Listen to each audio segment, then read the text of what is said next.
Akashvani Dharwad.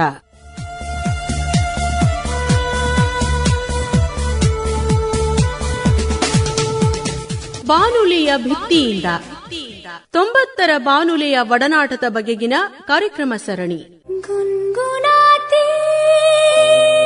High ಯೇ ಹವಾ, ಗುನ್ಗುನಾತಾ high Gagan. ಬಾನುಲಿಯ ಭಿತ್ತಿಯಿಂದ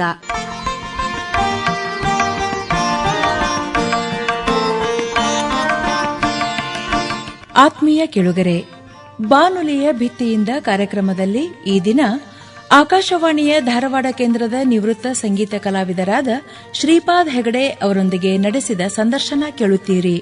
ಇವರನ್ನು ಸಂದರ್ಶಿಸುತ್ತಾರೆ ಮಂಜುಳಾ ಪುರಾಣಿಕ್. ಬಾನುಲಿಯ ಭಿತ್ತಿಯಿಂದ ಕಾರ್ಯಕ್ರಮದೊಳಗ ಸಾಕಷ್ಟು ಸಲ ನಾವು ಬರೀ ಮಾತುಗಳ ನೆನಪಿನ ಬುತ್ತಿಯನ್ನ ಬಿಚ್ಕೊಂಡು ಬರ್ತಾ ಇದ್ದೀವಿ. ಆದ್ರೆ ಕೇಳುಗರೆ, ಈ ಮಾತಿನ ಬುತ್ತಿಯೊಂದಿಗೆ ನಾವು ಸಂಗೀತದ ಒಂದು ಸವಿಯನ್ನ ಉಣಬಡಿಸಿದ್ರ ಅದು ಕೇಳಲಿಕ್ಕೆ ಇನ್ನಷ್ಟು ಆಪ್ಯಾಯಮಾನವಾಗಿರ್ತದೆ. ನಿನ್ನ ಸುಸ್ವರ ಮಧುರ ಗಾಯನ ಎನ್ನ ಭಾವದ ಚೇತನ, ನಿನ್ನ ಸುಸ್ವರ ಮಧುರ ಗಾಯನ ಎನ್ನ ಭಾವದ ಚೇತನ, ಚಿನ್ನಬಿದು ಎನ್ನ ತರಂಗದ ಚಿನ್ನಬಿದು ಎನ್ನ ತರಂಗದ ಪನ್ನಿ ಪ್ರಣವ ವಿನೂತನ. ನಮ್ಮ ಇವತ್ತಿನ ಬಾನುಲಿಯ ಭಿತ್ತಿಯಿಂದ ಕಾರ್ಯಕ್ರಮದಲ್ಲಿ ಭಾಗವಹಿಸಿ ತಮ್ಮ ಒಂದು ಸಂಗೀತ ಸುಧೆಯ ಮೂಲಕ, ತಮ್ಮ ಸಂಗೀತ ಸೇವೆಯ ಮೂಲಕ ಆಕಾಶವಾಣಿಯಲ್ಲಿ ಬಹಳ ಚಿರಪರಿಚಿತರಾದಂತ ಹಿರಿಯ ಸಂಗೀತ ಕಲಾವಿದರು ಶ್ರೀಪಾದ್ ಹೆಗಡೆ ಅವರು ತಮ್ಮ ಒಂದು ಆಕಾಶವಾಣಿ ಸಂಗೀತ ಇದರ ಬಗ್ಗೆ ನೆನಪಿನ ಸುರುಳಿಯನ್ನ ಹಂಚಿಕೊಳ್ಳಿಕ್ಕೆ ಇವತ್ತು ನಮ್ಮ ಜೊತೆ ಸ್ಟುಡಿಯೋನಲ್ಲಿದ್ದಾರೆ. ನಮಸ್ಕಾರ ಶ್ರೀಪಾದ್ ಹೆಗಡೆ ಅವರು. ನಮಸ್ಕಾರ. ಶ್ರೀಪಾದ್ ಹೆಗಡೆ ಅವರ ಭಾವಗೀತೆಗಳನ್ನ ಕೇಳದ ಕಿವಿಗಳಿಲ್ಲ ಅಂದ್ರ ಅದು ಉತ್ಪ್ರೇಕ್ಷೆಯ ಮಾತಾಗ್ಲಾರ್ದು. ಅಷ್ಟು ಸುಶ್ರಾವ್ಯವಾಗಿ ಭಾವಗೀತೆಯ ಭಾವವನ್ನ ಎಳೆ ಎಳೆಯಾಗಿ ಬಿಚ್ತಾ ಭಾವ ತುಂಬಿ ಹಾಡಿದಂತ ನಿಮ್ಮ ಭಾವಗೀತೆಗಳು ಕೇಳುವುದೇ ಅಂದ್ರ ಕರ್ಣಾನಂದವನ್ನ ಉಂಟು ಮಾಡ್ತದೆ. ಮಣ್ಣಿನ ಕಾವ್ಯವೇ ನಿಜ, ಮಣ್ಣಿನ ಮಾಯೆಯ ಮುದ, ಕಣ್ಣಿನ ಕಾವ್ಯವೇ ನಿಜ, ಮಣ್ಣಿನ ಮಾಯೆಯ ಮುದ, ಬಣ್ಣ ತುಂಬಿ ಭಾವ ತುಂಬಿ ಜೀವಲಾಸ್ಯ, ಬಣ್ಣ ತುಂಬಿ ಭಾವ ತುಂಬಿ ಜೀವಲಾಸ್ಯ, ಮಣ್ಣಿನ ಕಾವ್ಯವೇ ನಿಜ, ಮಣ್ಣಿನ ಮಾಯೆಯ ಮುದ. ಜೊತೆಗೆ ಶ್ರೀಪಾದ್ ಅವರ ತಾವು ಒಬ್ಬ ಶಾಸ್ತ್ರೀಯ ಸಂಗೀತ ಕಲಾವಿದರು. ಆಕಾಶವಾಣಿಯಲ್ಲಿ ತಾವು ಸ್ಟಾಫ್ ಆರ್ಟಿಸ್ಟ್ ಆಗಿ ತಮ್ಮ ಸೇವೆಯನ್ನ ಆರಂಭ ಮಾಡಿದ್ರಿ. ತಮ್ಮ ಮೂಲತಃ ಊರು, ತಮ್ಮ ಓದು, ಅಭ್ಯಾಸ, ನಿಮ್ಮ ಸಂಗೀತ ಗುರು, ಇದ್ರ ಬಗ್ಗೆ ನಮ್ಮ ಕೇಳುಗರಿಗೆ ಸ್ವಲ್ಪ ಪರಿಚಯ ಮಾಡಿಕೊಡ್ತೀರಿ? ನಾನು ಕಾರವಾರ ಜಿಲ್ಲೆಯ ಯಲ್ಲಾಪುರ ತಾಲೂಕ್ ಮಂಚಿಕೆರೆ ಹತ್ರ ಒಂದು ಕಂಪ್ಲಿ ಅಂತ ಒಂದು ಊರಿದೆ. ನಂದು 57ರಲ್ಲಿ ನನ್ನ ಹುಟ್ಟಿದ್ದು. ನಾನು ಬೆಳೆದದ್ದು ಅಲ್ಲಿ, ಸ್ಕೂಲಿಗೆ ಹೋಗ್ತಾ ಇದ್ದಿದ್ದು ಅಲ್ಲೇ.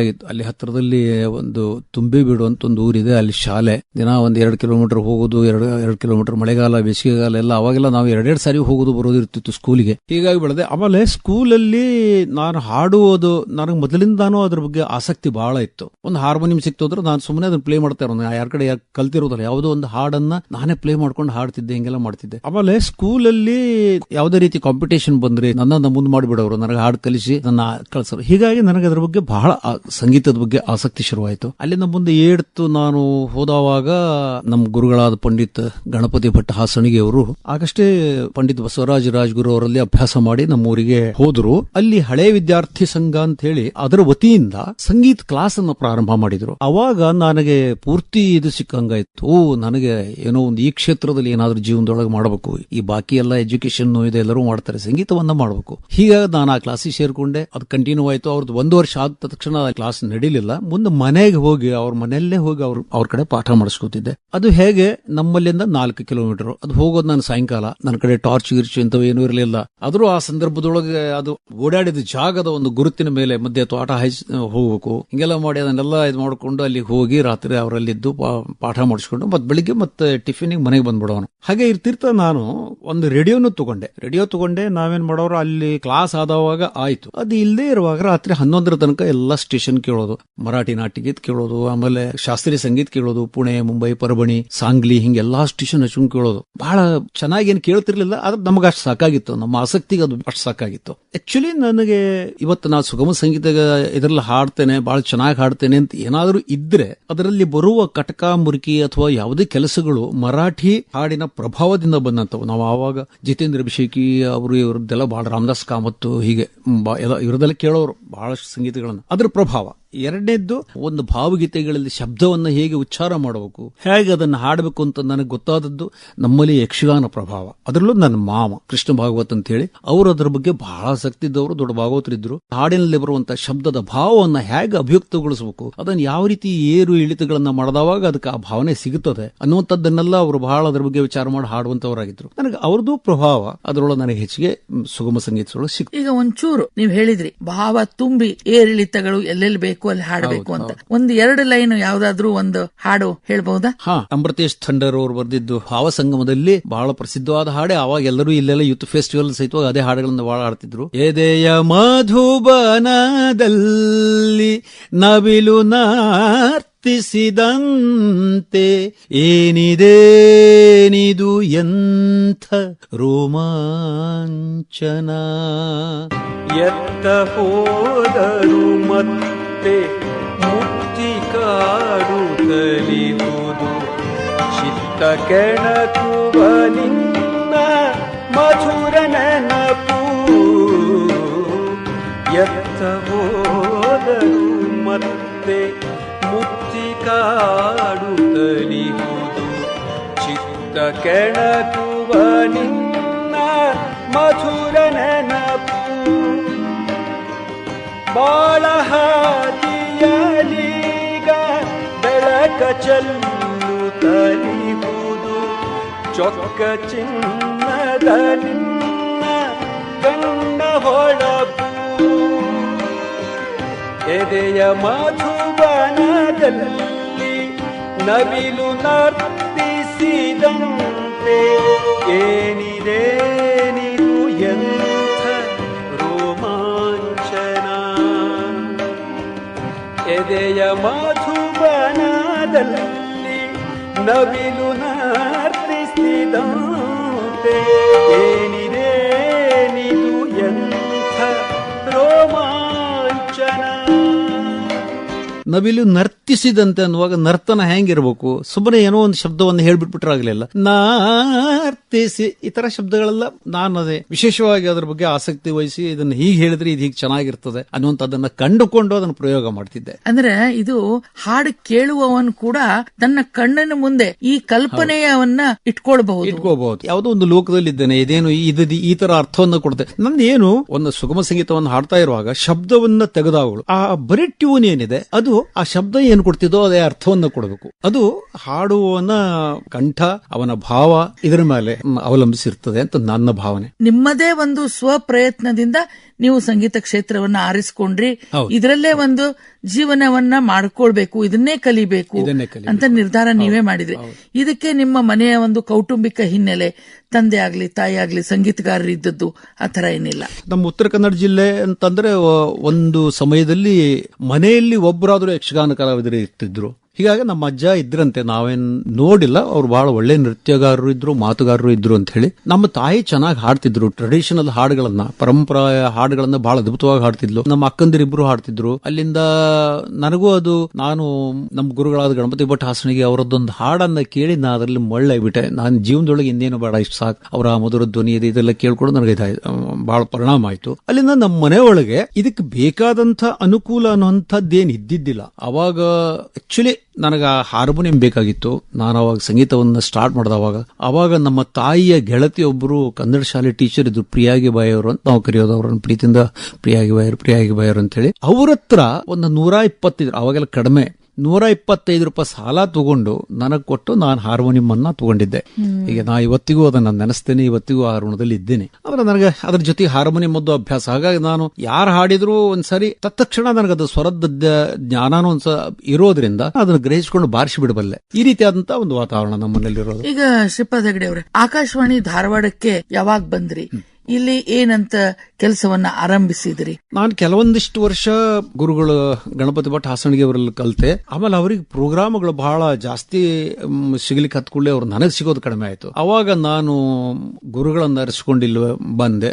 ಪಂಡಿತ್ ಬಸವರಾಜ್ ರಾಜ್ಗುರು ಅವರಲ್ಲಿ ಬಂದೆ. ಒಂದು ಮುಖ್ಯವಾದ ಸಂಗತಿ ಅಂದ್ರೆ ಅಷ್ಟರೊಳಗೇನೆ ನಾನು ಇಲ್ಲಿ ಸುಗಮ ಸಂಗೀತ ಆಡಿಷನ್ ಪಾಸ್ ಆಗಿದ್ದೆ. ಹೀಗಾಗಿ ನಾನು ರೇಡಿಯೋದಲ್ಲಿ ಹಾಡ್ತಿದ್ದೆ, ಅದನ್ನ ಅವ್ರು ಕೇಳ್ತಿದ್ರು. ನಮ್ಮ ಗುರುಗಳದ್ದು ಅದೊಂದು ಅಭ್ಯಾಸ ಇತ್ತು, ಎಲ್ಲರದ್ದು ಕೇಳೋರು ಅವರು. ಕ್ಲಾಸಿಕಲ್ ಇರಲಿ, ಲೈಟ್ ಮ್ಯೂಸಿಕ್ ಇರಲಿ, ಎಲ್ಲದನ್ನು ಬಸವರಾಜ್ ರಾಜ್ಗುರು ನಾವು ಹೋಗಿ ಅವರಲ್ಲಿ ಹೇಳಿದಾಗ ಸಹಜವಾಗಿ ನಾ ಕೇಳಿದೇನೆ, ಅಡ್ಡಿಲ್ಲ ಬಾ, ನೀನು ಇವ್ರ ಶಿಷ್ಯ ಅಲ್ಲ, ಬಾ ಮುಡ್ಡ, ನಾಳೆ ಒಂದ್ ದಿವಸ ಗುರುವಾರ ಬಂದ್ಬಿಡು, ಒಂದ್ ತೆಂಗಿನಕಾಯಿ ಚುರುಮುರಿ ತಗೊಂಡ್ಬಂದ್ಬಿಡು, ಸ್ಟಾರ್ಟ್ ಮಾಡ್ಬಿಡೋಣ ಗುರುಪೂಜೆ ಮಾಡಿ ಅಂತ ಹೇಳಿ. ಅಲ್ಲಿಂದ ನನ್ನ ಸಂಗೀತ ಇಲ್ಲಿ ದೊಡ್ಡ ಗುರುಗಳೆಲ್ಲ ಸ್ಟಾರ್ಟ್ ಆಯ್ತು. ಇದು 1 ವರ್ಷ ನಾನು ಇಲ್ಲಿ ಅದರ ಸಲುವಾಗಿನೇ ಮನೆ ಮಾಡಿದ್ದೆ. ಒಂದ್ ದಿವ್ಸ ಹೋಗ್ಲಿಲ್ಲ ಅಂತಂದ್ರು ಅವ್ರು ಮಗನಾರು ಕೊಟ್ಟು ಕಳ್ಸೋರು ನಮ್ಮ ಮನೆಗೆ. ಅವ್ನು ಕರೆದ, ಸಣ್ಣ ಹುಡುಗರ ಹಾಡುವಾಗ್ಲೂ ಕೇಳಬೇಕು, ಕೇಳೋದಿರ್ತದ. ಇದು ಅರ್ಧ ಶ್ರವಣ ವಿದ್ಯೆ, ಶ್ರವಣದಿಂದನೂ ಬರುವಂತಹದ್ದು. 50% ಮಾಡಿದ್ರೆ 50% ಕೇಳಬೇಕು, ಒಳ್ಳೊಳ್ಳೆ ಗಾಯಕರದ್ದು ಕೇಳಬೇಕು.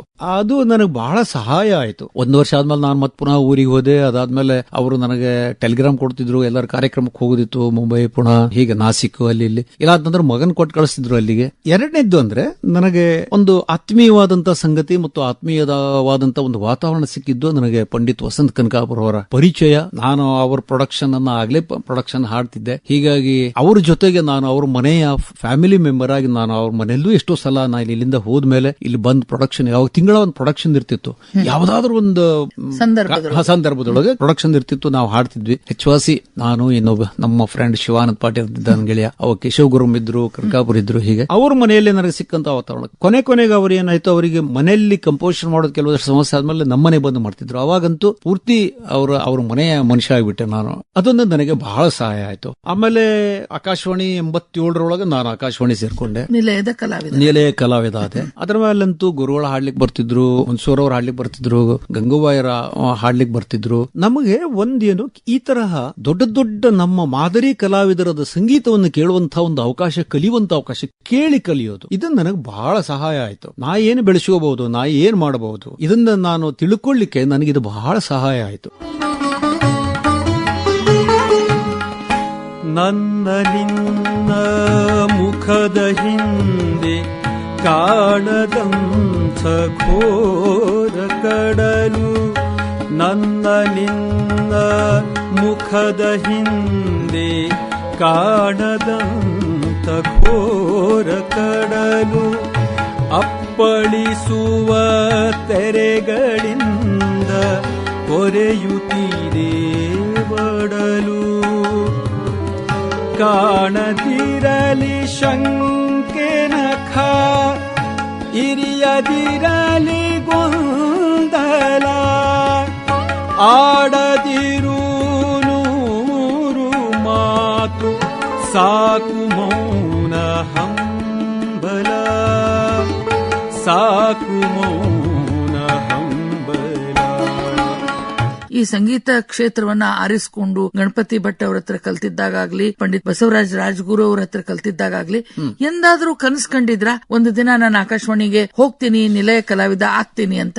ನಿಜವಾಗಿಯೂ ಇಲ್ಲ. ಕಲಿಯುವ ಉದ್ದೇಶ, ಯಾವುದೇ ಉದ್ದೇಶ ಇಟ್ಟು ಕಲ್ತುಕೊಂಡವನಲ್ಲ. ನನಗೆ ಏನಿತ್ತು, ಹಾಡಬೇಕು, ಜನ ಮೆಚ್ಚಬೇಕು ಅಷ್ಟೇ. ನಾನು ಇಷ್ಟರೊಳಗೆ ಇದು ಬಹಳ ದೊಡ್ಡ ಸಂಗತಿ. ಇದು ನಾನು ಹಾಡಬೇಕು, ಜನ ಮೆಚ್ಚುವಂಗ ನಾನು ಹಾಡಬೇಕು, ಹಾಡನ್ನು ಅಷ್ಟು ಅಭ್ಯಾಸ ಮಾಡಬೇಕು. ಹಾಗಾಗಿ ಬಹಳಷ್ಟು ಪ್ರಾಕ್ಟೀಸ್ ಮಾಡ್ತಿದ್ವಿ. ನಾನು ನನ್ನ ಗೆಳೆಯ ಕೂಡ ಅವ್ರ ಮನೇಲಿ ಪ್ರಾಕ್ಟೀಸ್ ಮಾಡ್ತಿದ್ವಿ, ಇದೆಲ್ಲ ಮಾಡ್ತಿದ್ವಿ. ಆದ್ರೆ ಬರ್ತಾ ಬಹುಶಃ ಹೇಳ್ತೀವಲ್ಲ, ಯಾರು ಕಲಿಸದೇ ಇರೋ ಪಾಠವನ್ನ ಬದುಕು ಕಲಿಸುತ್ತದೆ ಅಂತ ಒಂದು ಹಾಗೆ ಬದುಕಿಗಾಗಿ ಏನಾದ್ರು ಒಂದು ಮಾಡಬೇಕು ಅಂತ ಬಂದಾಗ ಅವಾಗ ಇದನ್ನ ಆಯ್ಕೆ ಮಾಡಿಕೊಂಡಿದ್ದು. ಇಲ್ಲೊಂದು ಅವಕಾಶ ಇದೆ, ಇಲ್ಲೊಂದು ಈ ತರದ್ದೊಂದು ಸಾಧ್ಯತೆ ಇದೆ ಅಂತ ನನಗೆ ಗೊತ್ತಾದವಾಗ ನಾನು ಇದಕ್ಕೆ ಪ್ರಯತ್ನ ಮಾಡಿದೆ. ಬಹಳ ಸುಲಭವಾಗಿ ನನ್ನ ಆಯ್ಕೆನೂ ಆಯ್ತು. ಯಾಕೆಂದ್ರೆ ಅಲ್ಲಿ ಪ್ರತಿಭೆ ಇದ್ದಾಗ ಆಯ್ಕೆ, ಅದನ್ನ ಗುರುತಿಸುವವರಿದ್ರು. ಇದನ್ನ ಇಂಥವರೊಬ್ರು ಬೇಕು, ಇದು ನಮಗೆ ಬಹಳ ಅನುಕೂಲ ಆಗ್ತದೆ ಅಂತ ತಿಳ್ಕೊಂಡು ಗುರುತಿಸೋರು ಇರೋದ್ರಿಂದ ಆ ಸಮಯದಲ್ಲಿ ನನ್ನ ಎಲ್ಲ ಆಕಾಶವಾಣಿಗೆ ಅಪಾಯಿಂಟ್ಮೆಂಟ್ ಆಯ್ತು. ಎಷ್ಟು ವರ್ಷಗಳ ಕಾಲ? ನಾನು 29 ವರ್ಷ ಆಕಾಶವಾಣಿ ಒಳಗೆ ಸೇವೆ ಮಾಡಿದ್ದೇನೆ. ಈ 29 ವರ್ಷಗಳ ಸೇವೆಯಲ್ಲಿ ನಿಮಗೆ ಒಂದು ಬಹಳ ಶ್ರೀಮಂತವಾದ ಅನುಭವ ಸಿಕ್ಕದ ಅಂತ ತಾವು ಹೇಳಿದ್ರಿ. ಯಾಕೆಂದ್ರೆ ಸಾಕಷ್ಟು ಹೆಸರು ಮಾಡಿದಂತ ಕಲಾವಿದರ ಒಂದು ಭೇಟಿ, ಅವರ ಗಾಯನ ಕೇಳುವಂತ ಒಂದು ಅವಕಾಶ ಇವೆಲ್ಲ ತಮಗ್ ಸಿಕ್ಕದ. ಯಾವತ್ತಾದ್ರೂ ಹಿಂಗೆ ನೆನಪಿನ ಬುತ್ತಿಯನ್ನ ಬಿಚ್ಚಿದಾಗ ನಂದು ಸಿಲೆಕ್ಷನ್ ರಾಂಗ್ ಆಗಿತ್ತು, ನಾನ್ ಬೇರೆ ಎಲ್ಲೋ ಹೋಗಿ ಜೀವನ ಮಾಡಬಹುದಿತ್ತು ಅಂತ ಎಂದಾದ್ರೂ ಅನ್ಸಿದ? ಮೊದಲನೇದಾಗಿ ಇಲ್ಲಿ ಸಿಕ್ಕಿದವಾಗ ನನಗೆ ಈ ತರಹ ಎಲ್ಲಾ ರೀತಿಯ ದೊಡ್ಡ ದೊಡ್ಡ ಕಲಾವಿದರ ಸಂಗೀತವನ್ನು ಕೇಳುವಂತದ್ದು, ಕಲಿಯುವಂತದ್ದು ಸಿಕ್ಕಂತದ್ದು ದೊಡ್ಡ ಅವಕಾಶ ಅದು. ಆಮೇಲೆ ನಾನು ಇಲ್ಲಿ ಸೇರಿದವಾಗ ಈಗಿನ ಕಂಪ್ಯೂಟರ್ ರೆಕಾರ್ಡಿಂಗ್ ಆಗ್ತಾ ಇದೆ, ಅವಾಗ ಅದು ಇರ್ಲಿಲ್ಲ. ಹೌದು, ಅವಾಗ ಸ್ಪೂಲ್ ಇತ್ತು, ಅರ್ಧ ಗಂಟೆ ಅದರಲ್ಲಿ ರೆಕಾರ್ಡಿಂಗ್ ಮಾಡ್ಬೇಕಾಗ್ತಿತ್ತು, ಅದರಲ್ಲಿ ರೆಕಾರ್ಡಿಂಗ್ ಮಾಡ್ತಿದ್ವಿ. ಮೊದಲು ನಾನು ತಂಬೂರಿ ನಾವು ತಾನ್ಪುರ ಪ್ಲೇಯರ್ ಅಂತ ನಮ್ಮ ಇಲ್ಲಿ ತಗೊಂಡಿರೋದು, ನಾವು ಆ ಕೆಲಸ ಮಾಡ್ತಿದ್ವಿ. ಆಮೇಲೆ ಬರ್ತಾ ನನ್ನ ಆಸಕ್ತಿಗಾಗಿ ನಾನು ಇವನ್ನೆಲ್ಲ ಕಲ್ತ್ಕೊಂಡೆ. ನನಗೆ ಇದಕ್ಕೆ ಸಹಾಯ ಮಾಡಿದವರು ಅವಾಗ ಕನಕಾಪುರ ಅವರು, ಹೌದು, ಅಲ್ಲಿಂದ ಶಿಂಗೆ ಅಂತಿದ್ರು. ನಾನ್ ಬೆಳಿಗ್ಗೆ ಬಂದ್ರೆ ಸಾಯಂಕಾಲ ಹೋಗ್ತಿದ್ದೆ. ನನಗೆ ಅವಾಗ ಇಲ್ಲಿ ಗುಲ್ಬರ್ಗ ಸ್ವತಂತ್ರ ಆಗಿರ್ಲಿಲ್ಲ. ಇಲ್ಲಿ ನಾವು ಮಧ್ಯಾಹ್ನದ ನಂತರದ್ದೇನ್ ಬ್ರಾಡ್ಕಾಸ್ಟ್ ಇದೆ ಅದನ್ನ ನಾವು ಇಲ್ಲಿಂದ ರೆಕಾರ್ಡಿಂಗ್ ಮಾಡಿ ಕಳಿಸ್ತಿದ್ವಿ, ಡಬ್ ಮಾಡಿ ಕಳಿಸ್ತೀವಿ, ಗುಲ್ಬರ್ಗ ಕಳಿಸ್ತೀವಿ. ಇದನ್ನೆಲ್ಲ ಕಲಿಯುವಂತ ಅವಕಾಶ ಸಿಕ್ತು. ನನಗೆ ಬಹಳ ಖುಷಿ. ನನಗೆ ಆ ತರದ್ದು ಏನಾದ್ರು ಹೊಸದ್ ಕಲಿಬೇಕು, ಈ ಸಂಗೀತದೊಳಗು ಯಾವ್ದೊಂದು ಹೊಸ ರಾಗವನ್ನು ಕಲಿಬೇಕು, ಹೊಸ ಬಂದೀಶನ್ ಕಲಿಬೇಕು ಅಂತ ಬಹಳ ಕುತೂಹಲ, ಬಹಳ ಆಸಕ್ತಿ ನನಗೆ. ನಾ ಅದನ್ನ ಮಾಡ್ತಿರ್ತೇನೆ, ಅದನ್ನ ನಮ್ಮ ಶಿಷ್ಯರಿಗೂ ಹೇಳ್ತೇನೆ. ಹೀಗಾಗಿ ನನಗದು ಬಹಳ, ನಾನು ಇನ್ನೊಂದೇನೋ ವಿಚಾರ ಮಾಡುವಂತದ್ದು ಅಂತ ನನಗೆ ಅನಿಸ್ಲಿಲ್ಲ, ಇನ್ನೊಂದೇನೋ ವಿಚಾರ ಬರಲೇ ಇಲ್ಲ. ಇದು ನನ್ನ ಪುಣ್ಯ, ಸೌಭಾಗ್ಯ ಇದು. ಯಾಕಂದ್ರೆ ನಮ್ಮದು ದೊಡ್ಡದು ಅಂದ್ರೆ ನಮ್ಮ ಸಂಗೀತ. ಈಗೆಲ್ಲ ಎಜುಕೇಶನ್ ಮತ್ತೊಂದು ಮುಗಿದೊಂದು ಇದನ್ನೆಲ್ಲ ನೋಡ್ತಾರೆ, ಇದೆಲ್ಲ ಬೇರೆ ರೀತಿ ಆಯ್ತು. ಈಗ ನಮಗ ಅವಾಗ ಆ ರೀತಿ ಅದಂತ ಇರ್ಲಿಲ್ಲ. ಒಬ್ಬ ತಾನ್ಪುರ ಪ್ಲೇಯರಿಗೆ ಬೇಕಾಗಿರೋ ಎಜುಕೇಶನ್ ಏನೋದ್ರೆ ಅವ್ನ ಸಂಗೀತನೇ, ಅವ್ ಅದರಲ್ಲೇ ಏನಿದ್ದಾನೋ ಅವ್ನ ಗ್ರೇಡಿನ ಆಧಾರದ ಮೇಲೆ ಇದು ಅಪಾಯಿಂಟ್ಮೆಂಟ್ ಆಗ್ತಿತ್ತು. ಹಾಗೆ ನನಗೆ ಬೇರೆ ರೀತಿಯಾದಂತ ವಿಚಾರ ಯಾವಾಗ್ಲೂ ಬರಲಿಲ್ಲ. ಪಗ ಗ ಗ ಪದ ಪ ಪ ಪದ ನಿ ದ ದ ದ ನಿ ಪ ಪದ ಗ ಗ ಪ ಸಾ ಸಾ ಗ ಗ ಗ ಪ ಪದ ದ ದ ನಿ ದ ದ ಸ ಪ ಪ ನಿ ಗ ಗ ದ ಗ ದ ಗ ನಿ ಗ ಸ ನಿ ದ ಪದ ಬ ಗ ಪ ದ ನಿ ದ ಬ ಗ ಸ ಗ ಧಿ ಬ ನಿ ಬ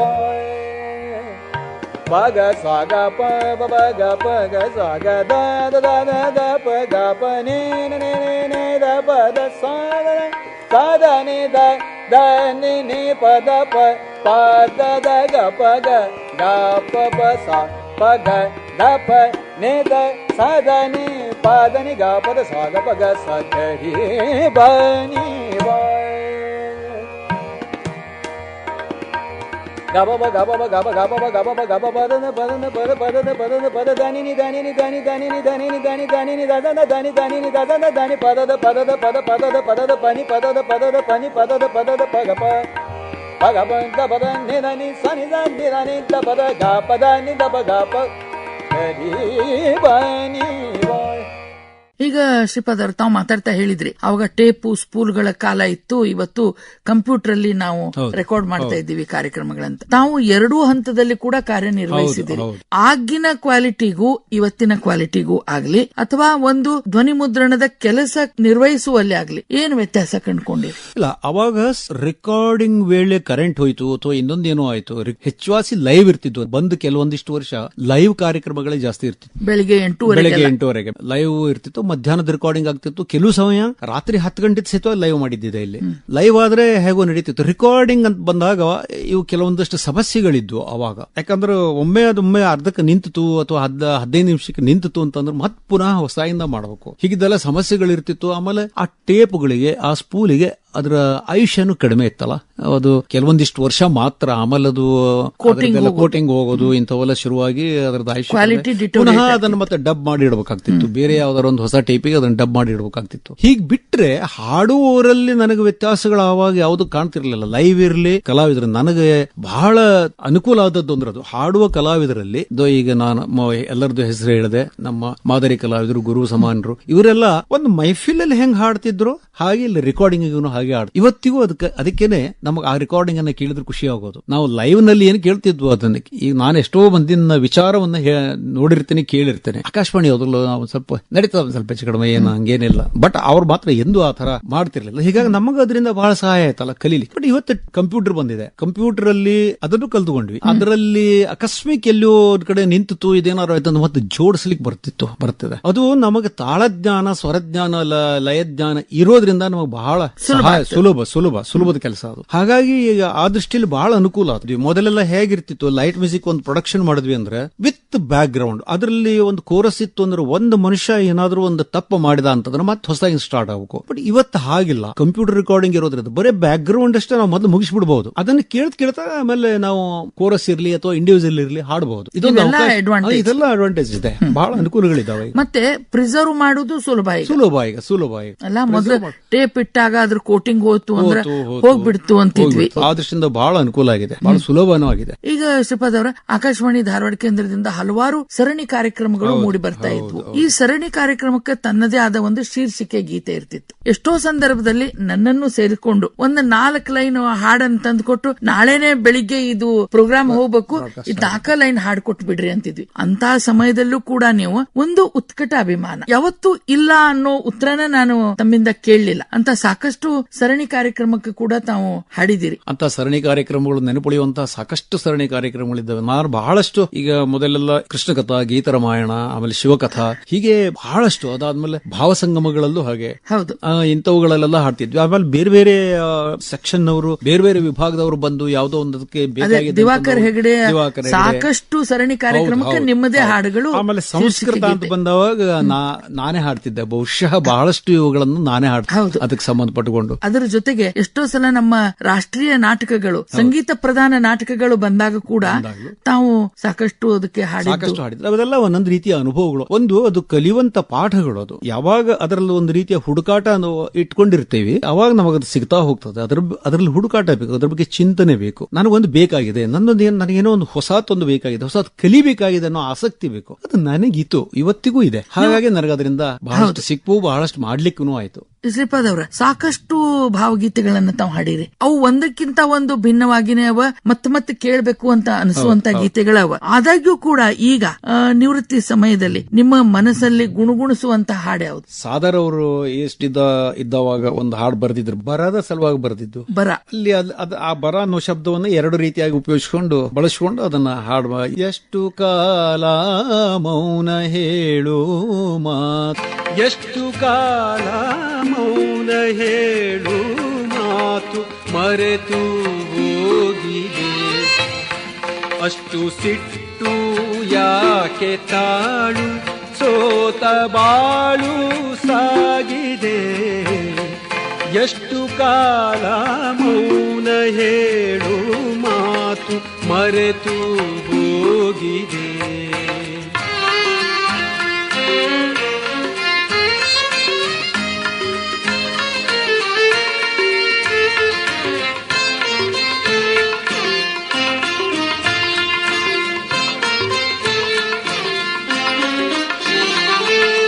ಮೊದಲ ನೋಟದಲ್ಲಿ ಹರಿದ ಮಾತ ಹೊಳೆಯೂ ಎಲ್ಲಿದೆ, ಮೊದಲ ನೋಟದಲ್ಲಿ ಹರಿದ ಮಾತ ಹೊಳೆಯೂ ಎಲ್ಲಿದೆ. ಬರದ ಕಾಲ ಬಂದು ಎಲ್ಲ ಸೆಳೆದು ಹೋಯಿತೆಲ್ಲಿಗೆ, ಬರದ ಕಾಲ ಬಂದು ಎಲ್ಲ ಸೆಳೆದು ಹೋಯಿತೆಲ್ಲಿಗೆ.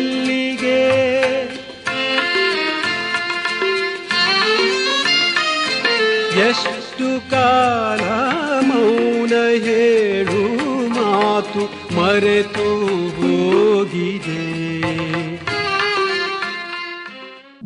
ಬರದ ಕಾಲ ಅವಾಗ ಆಕ್ಚುಲಿ ಇತ್ತು ಹೀಗೆ, ಬರದ ಕಾಲ ಇಲ್ಲಿ ಬರದ ಕಾಲ ಬರ. ನಾವು ರಾ ಅಂತ ಮಾಡಲ್ಲ, ಬರ. ಆದ್ರೂ ಉಚ್ಚಾರದಲ್ಲಿ ಬರ ಅಲ್ಲಿ ರಾ ಕೇಳದಂಗ ಆಗ್ತದ, ಆದ್ರ ಆಗಿರಲ್ಲ. ಹಾಗೆ ಅದೇ ಈ ಭಾವವನ್ನ ಅರ್ಥೈಸಿಕೊಂಡು ಹಾಡಿದಾಗ ಆ ಭಾವಗೀತೆಗೊಂದು ಅರ್ಥ ಬರ್ತದ.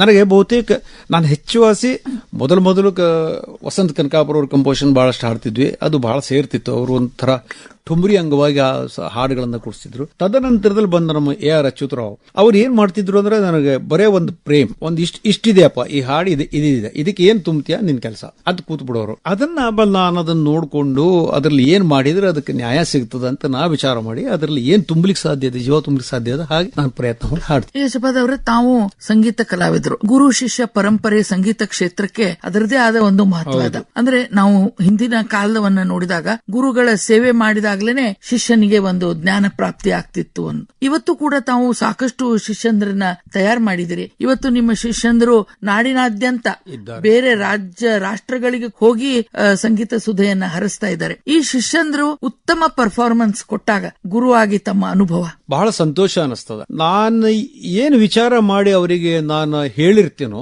ಅದು ಸರಿಯಾಗಿ ಬಂದಾಗ, ನಾನು ಹೇಳದಂತೆ ಬಂದಾಗ ಬಹಳ ಸಂತೋಷ ಆಗ್ತದೆ. ನಾನು ಅದನ್ನು ಹೇಳಿರ್ತೀನಿ. ಬರೀ ಇಷ್ಟೇ ಅಂತಲ್ಲ, ಇದಕ್ಕೊಂದು ಲಿಮಿಟೇಷನ್ ಇಲ್ಲ. ರಾಗಕ್ಕೊಂದು ಲಿಮಿಟೇಷನ್ ಇದೆ, ಅಥವಾ ಯಾವ್ದಾದ್ರು ಒಂದು ಹಾಡಿಗೋ ಅಥವಾ ಯಾವ್ದಕ್ಕಾರು. ಬಟ್ ಸ್ವರಕ್ಕೆ ಲಿಮಿಟೇಷನ್ ಇಲ್ಲ. ಒಂದು ಸಾವನ್ನ ನೀವು ಎಷ್ಟೋ ತನಕನೂ ಹಚ್ಚಬಹುದು, ನಿಮ್ಮ ಉಸಿರಿನ ತಾಕತ್ತಿನ ಮೇಲೆ ಇದೆ. ಹಾಗಾಗಿ ನೀವು ಅದರ ಸಾಧ್ಯತೆಗಳನ್ನ, ಒಂದು ರಾಗದ ಸಾಧ್ಯತೆಗಳ ಬಗ್ಗೆ ಹೆಚ್ಚಿಗೆ ವಿಚಾರ ಮಾಡಬೇಕು, ಪ್ರಾಕ್ಟೀಸ್ ಮಾಡ್ತಾ ಹೋಗ್ಬೇಕು ಅಂತೇಳಿ.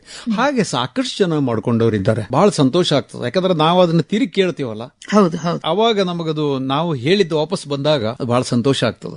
ಅಂದ್ರೆ ನಿಮ್ಮ ಗುರುಗಳು ನಿಮಗೆ ಒಂದು ಉತ್ತಮ ಹಾಡನ್ನ ಹೇಳಿದಾಗ ಬೇಷ್ ಅಂದದ್ದ ದಿನಗಳು ಬಹುಶಃ ಮರುಕಳಿಸ್ತಾವ ಅನಿಸ್ತದೆ. ಅದು ಮರುಕಳಿಸ್ತಾವ. ಅವ್ರು ಅವಾಗ ಹೇಳ್ದವಾಗ ಅವರು ಬಾಕಿ ಅವರ ತಲೆಮಾರಿನ ಜನರ ಹತ್ರ ನನಗೊಬ್ಬ ಹುಡುಗ ಸಿಕ್ಕಿದಾನೆ, ಇನ್ನು 4 ವರ್ಷ ನೋಡ ಅವನೊಂದು ಹಿಂಗ್ ತಯಾರು ಮಾಡ್ತೀನಿ. ಆ ಒಂದು ನಮ್ಮ ಮೇಲೆ ಇರುವಂತಹ ಒಂದು ಅಭಿಮಾನ, ಒಂದು ಭರವಸೆ ಏನದಲ್ಲ, ಭರವಸೆ ಅನ್ನೋದು ಏನದ ಬಹಳ ಮುಖ್ಯವಾದದ್ದೇ ಅದ. ಅದನ್ನ ನಾವು ಈಡೇರಿಸಿದೇವಿ ಎಷ್ಟು ಸಾಧ್ಯ ಇದೆ ಅಷ್ಟು. ಯಾವಾಗಲೂ ಗುರುವಿನ ಮಟ್ಟಕ್ಕೆ ಯಾವುದೇ ಶಿಷ್ಯ ಮುಟ್ಲಿಕ್ಕೆ ಸಾಧ್ಯ ಇಲ್ಲ. ಯಾಕಂದ್ರೆ ಗುರು ನಮಗೆ ಹೇಳದಷ್ಟೇ ಅಲ್ಲ, ಅವ ಇನ್ನೂ ಜಾಸ್ತಿನೇ ಇರ್ತಾರೆ. ಹಾಗಾಗಿ ಅವ್ರ ಮಟ್ಟಕ್ಕೆ ಅಂತಲ್ಲ, ಆದ್ರೆ ಅವರ ವಿಚಾರಕ್ಕೆ ನಾವು ಹೋಗಿದ್ದೇವಲ್ಲ, ಆ ಗುರಿಯನ್ನ ತೋರಿಸಿದಾರಲ್ಲ, ಗುರಿ ತೋರಿಸ್ತಾನೆ, ಗುರಿ ಹಿಡ್ಕೊಂಡು ಹೋಗ್ಬೇಕು, ಅದನ್ನ ತೋರಿಸ್ತಾನೆ. ಅದರಲ್ಲಿ ಎಲ್ಲೋ ಒಂದು ಸಫಲ ಆಗಿದ್ದೀವಿ ಅಂತ ನನಗೆ ಅನಿಸ್ತದೆ. ಒಂದು ನಮ್ದು ಪರಂಪರೆ ಹೀಗಿದೆ. ಗಣಪತಿ ಭಟ್ರು ಇರಲಿ ಅಥವಾ ಪಂಡಿತ್ ಬಸವರಾಜ ರಾಜಗುರು ಅವರು ಇರಲಿ, ಹೆಚ್ಚಿಗೆ ಶಿಷ್ಯರನ್ನ ತಯಾರು ಮಾಡಿದ್ದಾರೆ. ಅವ್ರ ಕಡೆಯಿಂದ ಹೆಚ್ಚಿಗೆ ಶಿಷ್ಯರು ತಯಾರಾಗಿದ್ದಾರೆ. ಹಾಗಾಗಿ ನಮ್ಮದು ಏನು ಉದ್ದೇಶ ಅಂದ್ರೆ ಸಾಧ್ಯ ಆದಷ್ಟು ನಾವೇನ್ ತಗೊಂಡಿದ್ದೇವೋ ಅದನ್ನ ಮತ್ತೆ ವಾಪಸ್ ಕೊಟ್ಟು ಹೋಗೋಣ. ನಿಜ, ನಾವು ತಗೊಂಡಿದ್ದನ್ನ ಬಿಟ್ಟು ಹೋಗೋದಲ್ಲ, ಕೊಟ್ಟು ಹೋಗೋಣ ಅಂತ ಉತ್ತಮವಾದಂತ ವಿಚಾರ ಇದು. ಹಾಗಾಗಿ ಆ ಪ್ರಯತ್ನವನ್ನ ನಾವು ಸಾಧ್ಯ ಆದಷ್ಟು ಹೆಚ್ಚೆಚ್ಚಿಗೆ ಮಾಡ್ತೀವಿ. ಈಗ ಶ್ರೀಪಾದ್ ಅವರ, ಒಬ್ಬ ಮನೆಯ ವ್ಯಕ್ತಿ ಒಂದು ಸಾಧನೆ ಮಾಡಬೇಕು, ಸಂಗೀತನೇ ಆಗಿರ್ಲಿ, ಸಾಹಿತ್ಯ ಆಗ್ಲಿ, ಯಾವುದೇ ಕ್ಷೇತ್ರ ಆಗ್ಲಿ, ಆವಾಗ ಅವನಿಗೆ ಬೆನ್ನೆಲುಬಾಗಿ ನಿಂತಂತ ಕುಟುಂಬದ ಸದಸ್ಯರು, ಹೆಂಡತಿ, ಮಕ್ಕಳು, ಇವರ ಒಂದು ಸಹಾಯ ಸಹಕಾರ ತಮ್ಗೆ ಹೆಂಗದ? ನನಗೆ ಮಕ್ಕಳ ಬಗ್ಗೆ ಒಂದು ದೃಷ್ಟಿಯಲ್ಲಿ ಅಭಿಮಾನ ಇದೆ. ಕಾರಣ ಅಂದ್ರೆ ನಾನು ಅವಾಗ ಒಂದು ಚಿಕ್ಕ ಮನೆ ಮಾಡಿ ಸಂಗೀತ ಕ್ಲಾಸ್ಗಳನ್ನು ಮಾಡ್ತಿದ್ದೆ. ನಾನು ಹಾಡ್ತಿದ್ದೆ. ಆ ಟೈಮಿಗೆ ಅವ್ರ ಕಾಲೇಜು ಎಲ್ಲ ಅಷ್ಟು ಜಾಗದೊಳಗೆ ಮುಗಿಸಿದ್ರು. ದಿನ ಅದು ಕಿಮ್ಮಿ ಬೀಳ್ತಿತ್ತು, ಇಲ್ಲ ಅಭ್ಯಾಸ ಮಾಡ್ಕೋಬೇಕಾಗಿತ್ತು. ಇದನ್ನ ಮೀರಿ ಅವರು ತಮ್ಮದಾದಂತದ್ದೊಂದು ವ್ಯಕ್ತಿತ್ವವನ್ನು ಬೆಳೆಸಿಕೊಂಡ್ರಲ್ಲ, ಅದು ಒಂದು ಬಹಳ ಸಂತೋಷ ವಿಚಾರ. ಮನೆಯೊಳ ಸಲುವಾಗಂತೂ ನಾನು ಎಷ್ಟು ಹೇಳಿದ್ರು ಕಡಿಮೆನೆ. ಯಾಕಂದ್ರೆ ನನಗೆ ಮನೆಯ ಯಾವುದೇ ಒಂದು ಜವಾಬ್ದಾರಿ ಆಗಲಿ ಇದಾಗಲಿ ನನಗೆ ಕಾಣುವಂತೆ ನಾನು ಯಾವಾಗಲೂ ಮಾಡ್ಲಿಲ್ಲ. ಏನ್ ಬೇಕಾಗಿತ್ತು ಅದನ್ನು ತುಂಬಿಕೊಂಡು ಮಧ್ಯದಲ್ಲಿ ಎಷ್ಟೋ ಸಮಯದಲ್ಲಿ. ಇನ್ನೊಂದು ವಿಷಯ ಹೇಳಲಿಕ್ಕೆ ಇಷ್ಟಪಡ್ತೇನೆ, ನಾನು ಬಹಳ ಮೊದಲಿಗೆ ಹೊರಗಡೆ ಪ್ರೋಗ್ರಾಮ್ಗಳಿಗೆ ಹೋಗ್ಲಿಕ್ಕೆ ಇಷ್ಟಪಡ್ತಿರ್ಲಿಲ್ಲ. ನನಗದು ಮೂಲ ಉದ್ದೇಶನೂ ಇರಲಿಲ್ಲ. ಹೊರಗೆ ರೆಕಾರ್ಡಿಂಗ್ಗಳನ್ನು ನಾನು ಮಾಡಿಲ್ಲ ನೋಡಿ, ಯಾವ್ದು. ಅದಕ್ಕೆ ಒಂದು ಕಾರಣ ಅಂದ್ರೆ ನಾನು ಇಲ್ಲಿ ಸೇರ್ಕೊಂಡಿದ್ದೀನಿ, ಇಲ್ಲಿ ಕಾನೂನಿದೆ, ಇಲ್ಲೊಂದು ಕಾನೂನಿದೆ, ನಾವು ಹೊರಗೆ ಹಾಗೆಲ್ಲ ಮಾಡ್ಲಿಕ್ಕೆ ಬರುವಂಗಿಲ್ಲ. ಹಾಗೆ ಕಾನೂನನ್ನ ಮೀರಿ ಹೋಗಬಾರದು ಅಂತ ನನ್ನ ಅಗದಿ ಚಲೋ ವಯಸ್ಸಿನೊಳಗೂ ಸಹಿತವಾಗಿ ನಾನು ಅದನ್ನ ಮಾಡ್ಲಿಲ್ಲ. ಪ್ರೋಗ್ರಾಮ್ಗಳಿಗೂ ಹೋಗ್ತಿರ್ಲಿಲ್ಲ. ಅಂತ ಸಂದರ್ಭದಲ್ಲಿ ನನ್ನ ಫೋರ್ಸೇಬಲ್ ಮಾಡಿ ಅಗದಿ ಹುರುಪು ಹಾಕಿ, ಇಲ್ಲ ನಿಮ್ಗ ಯೋಗ್ಯತೆ ಇದೆ, ನೀವು ಕಾರ್ಯಕ್ರಮಕ್ಕೆ ಹೋಗ್ಲಿಕ್ಕೆ ಬೇಕು, ಹೀಗೆ ನಾನು ಬೆನ್ನಿಂದ ಬಿದ್ದು ನನಗೆ ಎಷ್ಟೋ ಕಡೆ ಕಳಿಸಿದ್ದಿದೆ ಇವಳು. ಹೀಗಾಗಿ ನನಗೆ ಆ ವಿಷಯದಲ್ಲಿ ಬಹಳ ತೃಪ್ತನಿದ್ದೇನೆ. ನಾನು ನಾಗವೇಣಿ ಅನುರೂಪದ ಪತ್ನಿ ಜೊತೆಗೆ ನಿಮ್ಮ ಎಷ್ಟೊಂದು ಕಾರ್ಯಕ್ರಮದಲ್ಲಿ ಅವರು ಹಾರ್ಮೋನಿಯಂ ಸಾಥ್ ಕೂಡ ನೀಡಿದ್ದಾರೆ. ಮೊದಲು ಇಲ್ಲೇ ನಮ್ಮಲ್ಲಿ ಆಕಾಶವಾಣಿಯೊಳಗೆ ಕೆ.ವಿ. ರಾಜ ಅಯ್ಯಂಗಾರ್ ಅಂತ ಕರ್ನಾಟಕ ವೈಲಿನ್ ಆರ್ಟಿಸ್ಟ್ ಇದ್ರು. ಅವ್ರ ಕಡೆ ಕರ್ನಾಟಕ ವೈಲಿನ್ ಅಭ್ಯಾಸ ಮಾಡ್ತಿದ್ಲು. ಆಮೇಲೆ ಇರ್ತಿತ್ತ ಏನಾಯ್ತು ಅಂದ್ರೆ ಅದಕ್ಕೆ ಕಂಪನಿಸ್ಟ್ಗಳು ಇಲ್ಲಿ ಕರ್ನಾಟಕ ಅವ್ರು ಯಾರು ಸಿಗ್ತಿರ್ಲಿಲ್ಲ. ಹಾಗಾಗಿ ಅದನ್ನ ಬಿಟ್ಟು ಆಮೇಲೆ ವಸಂತ ಕನಕಾಪುರ ಅವರಲ್ಲೇ ಹಾರ್ಮೋನಿಯಂ ಅಭ್ಯಾಸ ಮಾಡ್ಕೊಂಡ್ಲು. ನನ್ನ ಕಾರ್ಯಕ್ರಮಕ್ಕೆ ನನ್ನ ಜೋಡಿ ಬರ್ತಿದ್ಲು, ಬಾರಿಸಿದ್ಲು. ನಾನು ಗಾಯಕಿ ಏನುಂಬುದು ನಾನು ಮನೇಲಿ ಹಾಡ್ತಾ ಇರೋದಂತ ಗೊತ್ತಾಗಿರೋದ್ರಿಂದ ಅವಳು ಬಾರಿಸಲಿಕ್ಕೂ ಸುಲಭವಾಗ್ತಿತ್ತು. ಹೀಗೆಲ್ಲ ಕಾರಣದಿಂದ ಎಲ್ಲ ಕೂಡಿ ಬರ್ತಿದ್ವಿ, ಎಲ್ಲ ಶಿಷ್ಯರು ಬರ್ತಿದ್ರು. ಹೀಗೆ ಅವರ ಕಾರ್ಯಕ್ರಮಗಳು. ಬಹಳ ಸಂತೋಷ ಶ್ರೀಪಾದ್ ಹೆಗಡೆ ಅವರೇ ತಮ್ಮ ಜೊತೆಗೆ ಮಾತಾಡೋದು ಅಂತಂದ್ರೆ. ಆಕಾಶವಾಣಿಯ ಒಂದು ನೆನಪಿನ ಬುತ್ತಿಯ ಜೊತೆಗೆ ನಿಮ್ಮ ಬದುಕಿನ ಬುತ್ತಿಯನ್ನು ಕೂಡ ನಮ್ಮ ಜೊತೆಗೆ ಸೌದಿದ್ದೀರಿ. ಬಹಳ ಸಂತೋಷ. ನಿಮ್ಮ ಹಾಡು ಕೇಳುವುದಾಗ್ಲಿ, ನಿಮ್ಮ ಜೊತೆಗೆ ಮಾತಾಡೋದಾಗ್ಲಿ. ಹೀಗೆ ನಿಮ್ಮ ನಿವೃತ್ತಿ ಜೀವನ ಆರಾಮಾಗಿರ್ಲಿ, ದೇವರು ತಮಗೆ ಆಯುರಾರೋಗ್ಯವನ್ನ ಕೊಡ್ಲಿ, ಇನ್ನಷ್ಟು ಶಿಷ್ಯ ಕೋಟಿ ಹೊರಗೆ ಬರ್ಲಿ, ಸಂಗೀತ ಸುಧೆಯನ್ನ ಕೇಳಲಿಕ್ಕೆ ಜನ ಕಾತುರದಿಂದ ಕಾಯ್ತಾ ಇದ್ದಾರೆ. ಈ ಒಂದು ಭಾಗ್ಯ ದೇವರು ತಮಗೆ ಕರುಣಿಸ್ಲಿ ಅಂತ ಹಾರೈಸ್ತೀನಿ. ನಮಸ್ಕಾರ. ಧನ್ಯವಾದಗಳು. ನಮಸ್ಕಾರ. ಬಾನುಲಿಯ ಭಿತ್ತಿಯಿಂದ ಕಾರ್ಯಕ್ರಮದಲ್ಲಿ ಇದುವರೆಗೂ ಆಕಾಶವಾಣಿ ಧಾರವಾಡ ಕೇಂದ್ರದ ನಿವೃತ್ತ ಸಂಗೀತ ಕಲಾವಿದರಾದ ಶ್ರೀಪಾದ್ ಹೆಗಡೆ ಅವರೊಂದಿಗೆ ನಡೆಸಿದ ಸಂದರ್ಶನ ಪ್ರಸಾರವಾಯಿತು. ಘೋಷವು ಬ್ರಹ್ಮ ಭಾಷೆಯು ಮೋದ ಸಂಪದ ವಿಜಯವು. ಕಾರ್ಯಕ್ರಮ ಪ್ರಸ್ತುತಿ ಮಂಜುಳಾ ಪುರಾಣಿಕ್. ಪ್ರಸ್ತುತಿ ನೆರವು ಉಷಾ ಕುಲಕರ್ಣಿ. ಸಾದರದ ನಲ್ಲುಡಿಯು ತೇಜವು ನಾದವಾಗಿದೆ ನಿನ್ನಲಿ.